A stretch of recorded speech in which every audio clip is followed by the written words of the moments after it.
Hello friends, CKD stock market news channel में आप सभी का स्वागत करता हूं। और अभी आपके सामने बात करने वाला हूं क्वांट स्मॉल कैप के रिगार्डिंग, क्योंकि पिछले अगर मैं 6 महीने की बात करें तो जिसने भी, अगर मैं बात करूं जून जुलाई के आसपास, अगर किसी ने भी क्वांट का स्मॉल कैप फंड पकड़ रखा था या बाकी के म्यूचुअल फंड पकड़ रखे थे तो मोस्ट प्रोबेबली वो निगेटिव में चला गया होगा।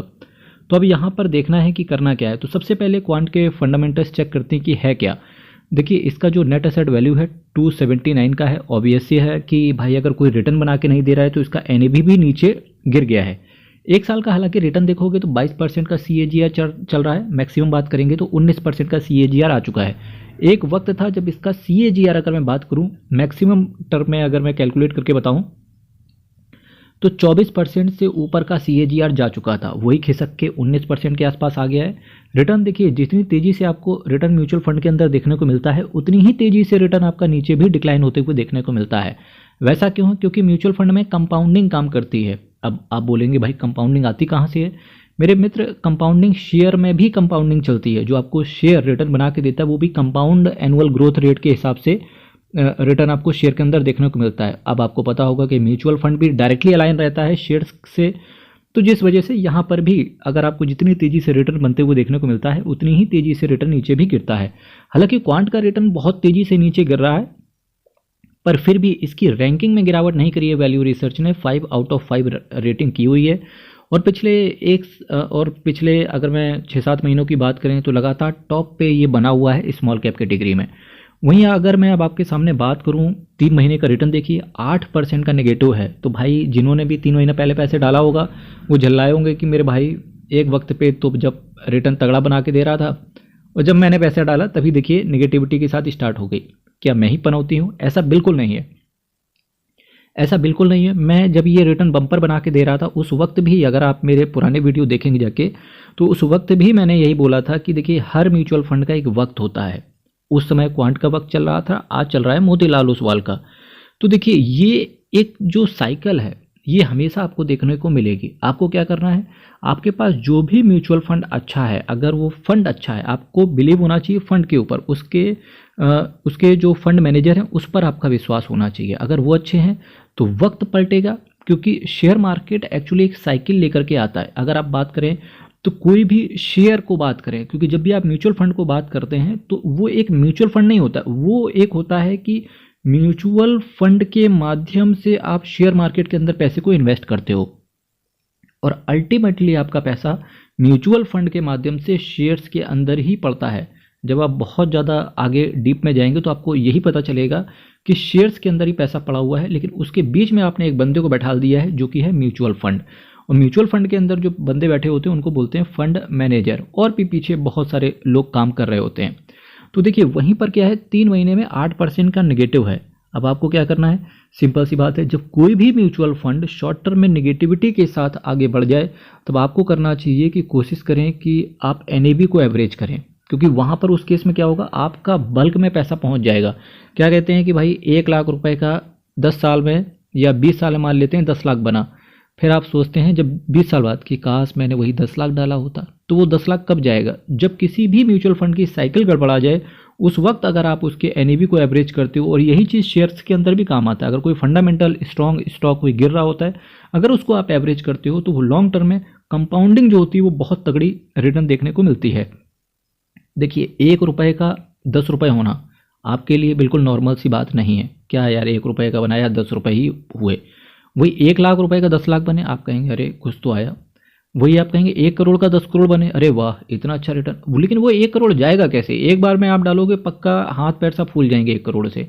लेकिन हाँ, अगर जब हर शेयर का डाउन वक्त जरूर आता है, हर शेयर का बुरा वक्त आता है, जैसे हर इंसान का बुरा वक्त आता है, आपको क्या करना है, अगर फंडामेंटल स्ट्रॉन्ग स्टॉक है, कंपनी का मैनेजमेंट अच्छा है, ठीक है, चूंकि तो फिर क्या है, लॉन्ग टर्म में वो सही हो ही जाएगा। वैसे ही क्या हुआ क्वांट के साथ, ये चीज़ें क्यों गड़बड़ हुई हैं? क्योंकि सेबी ने फ्रंट रनिंग केस, अगर आपको पता होगा 4-5 महीने पहले स्टार्ट किया था, उसकी अभी भी जांच चल रही है। तो उसके रिगार्डिंग इन्होंने क्या किया, अपना मैक्सिमम जो एफर्ट था वो शिफ्ट कर गए ये लार्ज कैप की तरफ, जिसकी वजह से रिटर्न फिलहाल कम बन के आ रहा है। अब देखिए लार्ज कैप की तरफ रिटर्न बन के क्यों आ रहा है, अभी मैं आगे बताऊंगा कि कौन कौन से शेयर्स ऐसे हैं जहां पर रिटर्न निकला ही नहीं है। वहीं 6 महीने में देखिए 2.42% के साथ नेगेटिव है, एक साल में केवल 22% का रिटर्न रह गया है इनका एब्सोल्यूट। वहीं देखिए रिस्क आपका किसी भी म्यूचुअल फंड के अंदर वेरी हाई रहता है। और जब मैं रिस्क की बात करता हूं तो देखिए यहाँ पर आज एक एग्जाम्पल भी है, वेरी हाई रिस्क है, रिटर्न देखिए 6 महीने में नेगेटिव के साथ चला गया। ऐसा नहीं है कि म्यूचुअल फंड भी एक चाबी है, बस घुमाया और रिटर्न आपको मिल गया, नहीं, यहाँ पर भी आपको पेशेंस के साथ टाइम देना पड़ेगा। क्या ऐसा कुछ किसी और म्यूचुअल फंड के साथ हुआ है जिसके साथ ये बुरा वक्त स्टार्ट हो गया हो जबकि अच्छा वक्त भी चल रहा हो? जी हाँ, पीजीआई इंडिया मिड कैप को पकड़ लो, एक वक्त था बहुत तगड़ा रिटर्न बना के दिया, उसके बाद वो नेगेटिव के साथ आगे चले गए। अभी आप पीजीआई इंडिया के मिड कैप को पकड़ेंगे तो ठीक ठाक रिटर्न आ रहा है। एक्सिस के काफ़ी सारे फंड्स हैं जहां पर उनकी कई बार जांच उनके ऊपर बैठी, उस वक्त वो म्यूचुअल फंड नीचे आ जाता है और फिर से वो चलना स्टार्ट कर देता है। और इस समय कुछ एक्सिस के ऐसे भी फंड्स हैं जो अच्छा प्रदर्शन दे रहे हैं बावजूद इसके कि पास्ट में उनके ऊपर जांच बैठी और उन्होंने रिटर्न बना के नहीं दिया।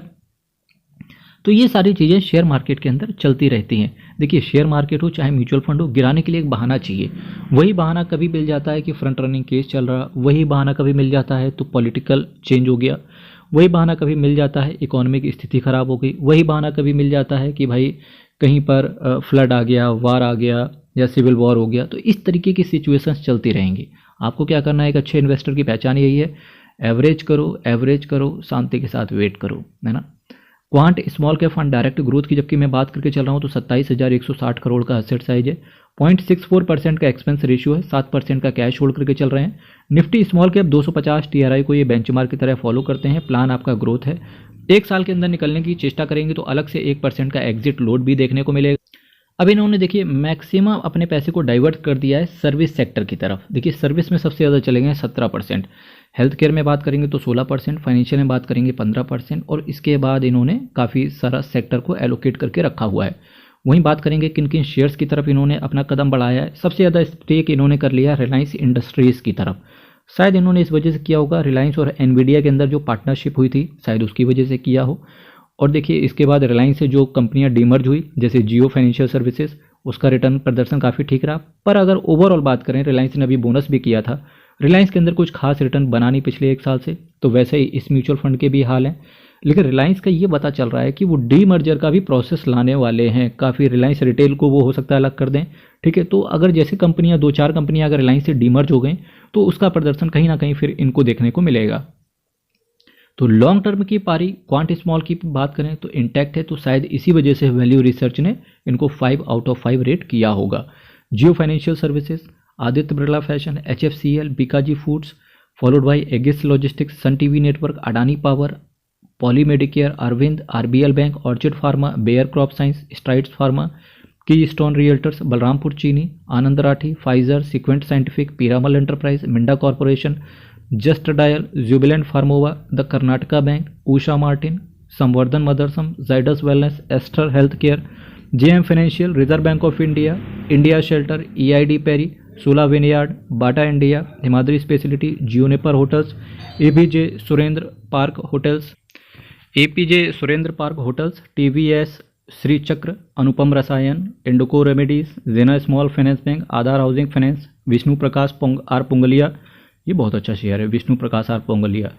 इसके साथ साथ एक्जिकॉम टेलीकॉम सिस्टम्स, BLS इंटरनेशनल, इसने भी पिछले 2 साल से बात करें तो अच्छा रिटर्न बना के दिया है।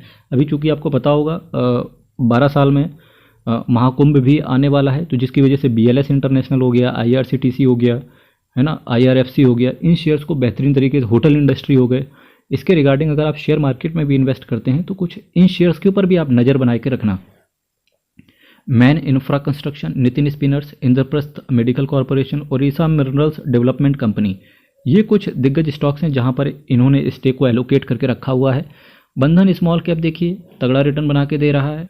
अब कुछ लोग बात करेंगे कि CKD जी कुछ ऐसे म्यूचुअल फंड भी बताओ जो स्मॉल कैप कैटेगरी में अभी अच्छा रिटर्न बना के दे रहे हैं। तो देखिए Motilal Oswal mid cap small cap और Motilal Oswal asset management company की अगर बात करें तो इस समय इनके सभी फंड्स अच्छा रिटर्न बना के दे रहे हैं। इन्वेस्को इंडिया स्मॉल कैप, इसके साथ साथ UTI स्मॉल कैप, इनका भी अच्छा वक्त चल रहा है, ठीक है। क्या इनका वक्त खराब आएगा? बिल्कुल, हर किसी इंसान का आता है, हर किसी शेयर का आता है, हर किसी म्यूचुअल फंड का आता है। क्या लॉन्ग टर्म में पारी इंटैक्ट होती है? मैं आपको बता के चलता हूँ, किसी भी आप गंदे से गंदे म्यूचुअल फंड में अगर लॉन्ग टर्म के लिए रुकते हो ना तो आपको अच्छे से अच्छा रिटर्न म्यूचुअल फंड बनाने की चेष्टा करता है। देखिए, कोई फंड मैनेजर नहीं चाहता कि उसके द्वारा मैनेज किया गया फंड्स वो नेगेटिव के साथ आगे बढ़े। वो मेहनत करते हैं, वो कुछ शेयर को अपने हिसाब से चुनते हैं। उन शेयर्स का एक जब पीरियड, जैसे ट्राइडेंट लिमिटेड है, रिटर्न बना के नहीं दे रहा है पिछले 2 साल से, लेकिन भाई किसी एक साल वो इतना रिटर्न गिरा जाएगा कि वो जो 7 साल का जो भी दर्द होगा वो सब एक साल में डिलीवर कर देगा।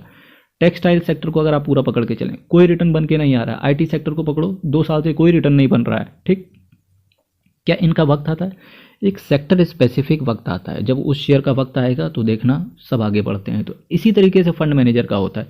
फंड मैनेजर पहले टाइम लगाता है, पैसे को डिप्लॉय करता है धीरे धीरे, क्योंकि सोच के देखिए, अगर आपके पास 1 करोड़ रुपए है, एक साथ डाल दोगे कुछ नहीं होने वाला, लेकिन वही जब आप किस्तों में पैसा डालते हो ना, तो आपका फंड एवरेज होता है। अगर आप शेयर्स के अंदर हो तो आपका शेयर्स का जो यूनिट है वो एवरेज करता है। तो नंबर ऑफ शेयर्स आप एवरेज करते हो प्राइस को। जब वो लॉन्ग टर्म में रिटर्न देना स्टार्ट करता है तो वो बहुत तेज़ी से रिटर्न ऊपर जाता है। वैसे ही म्यूचुअल फंड के अंदर भी यही चलता है। फंड मैनेजर धीरे धीरे, क्योंकि इनको तो मैनेज करना होता है 16-17 हज़ार करोड़, 26,000 करोड़, अनलिमिटेड पैसा मैनेज करना होता है। उसके बाद इस समय कैलकुलेटर, अगर आप SIP की बात करोगे तो बहुत ज़्यादा लोग पैसे को इन्वेस्ट भी कर रहे हैं। तो इन्हें हर चीज़ मैनेज करनी होती है फंड मैनेजर्स को, जिसकी वजह से रिटर्न में हो सकता है टाइम लग जाए, लेकिन वो आता ज़रूर है। क्वांट AMC की बात करेंगे तो 97,000 करोड़ का असेट अंडर मैनेजमेंट पहुंच चुका है। कोई बड़ी बात नहीं है, केवल इनको 3,000 करोड़ और क्रॉस करना है। हो सकता है मार्च 25 तक इनका 1 लाख करोड़ के ऊपर का AUM पहुंचता हुआ देखने को मिले, लेकिन उससे पहले जो फ्रंट रनिंग केस है वो पूरा क्लोज होना चाहिए। टोटल ये 83 स्कीम को मैनेज करके चल रहे हैं। मेरे मित्र, चैनल को सब्सक्राइब कीजिएगा, वीडियो को लाइक कीजिएगा। हैप्पी न्यू ईयर आप सभी को। एक्चुअली इसका वीडियो लाया हुआ था कल, पर उसका ऑडियो डिस्टर्बेंस थी, तो जिन्होंने इंटीमेट कराया, थैंक यू सो मच आपके लिए, आपके इस एफर्ट के लिए। चैनल को सब्सक्राइब कीजिएगा, वीडियो को लाइक कीजिएगा। हर हर महादेव, अयप्पा शरणम, हरि शरणम। बहुत बहुत धन्यवाद।